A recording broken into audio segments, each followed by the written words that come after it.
Hi there, Dr. Colbert. Welcome back to another, I guess you can call it, an installment of the YouTube theory video series. Now, in today's episode, I will be talking about feminist theory and feminist theory in the context of rape. Now, I'm sure you've heard of feminist theory, whether it be talk from, the Great Feminist Movement of 2013, that movement where men kind of gathered together and fought against the quote unquote oppression of feminism.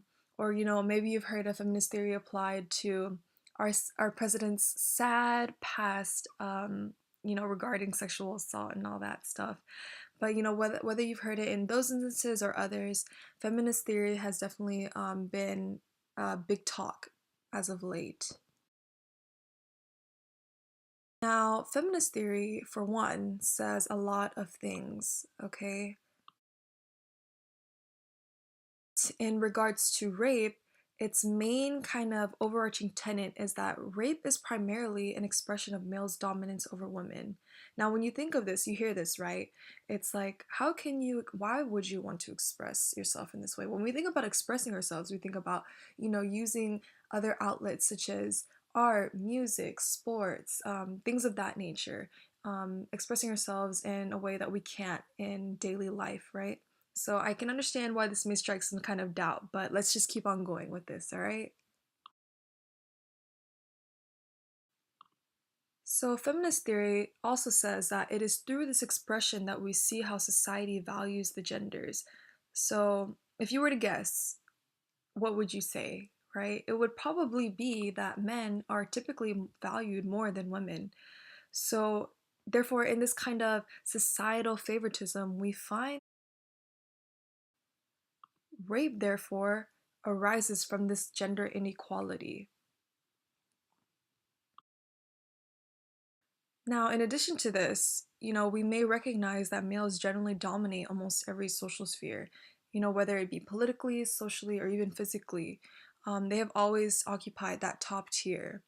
So when we take into context all of these other expressions, the expressions being, political expression or social expression or even physical expression, we may see that rape is just another expression of male dominance over women. As crude and violent and wrong as that sounds, this is what feminist theory posits.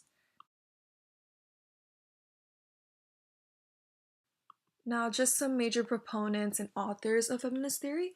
We have Brown Miller in 1975, and she was kind of accredited with basically sowing the seeds of feminist theory, and she stated that rape serves to intimidate women and keep them in their place of subjugation. So in this subjugation, we allow for the gender inequality within society to persist.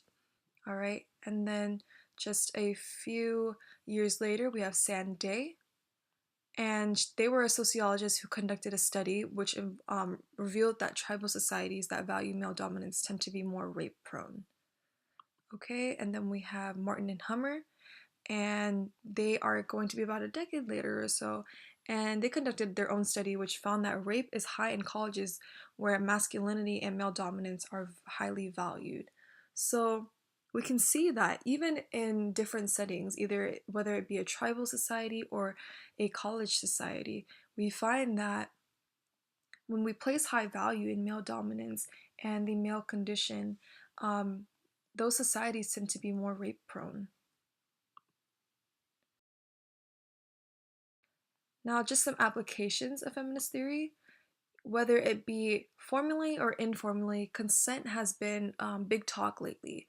But sexual consent has been formalized in law.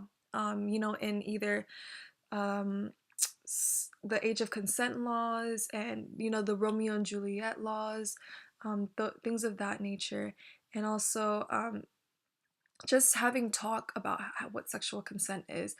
Planned Parenthood is very good at, they have a good website that is dedicated to informing those who plan on having sex what sexual consent exactly is.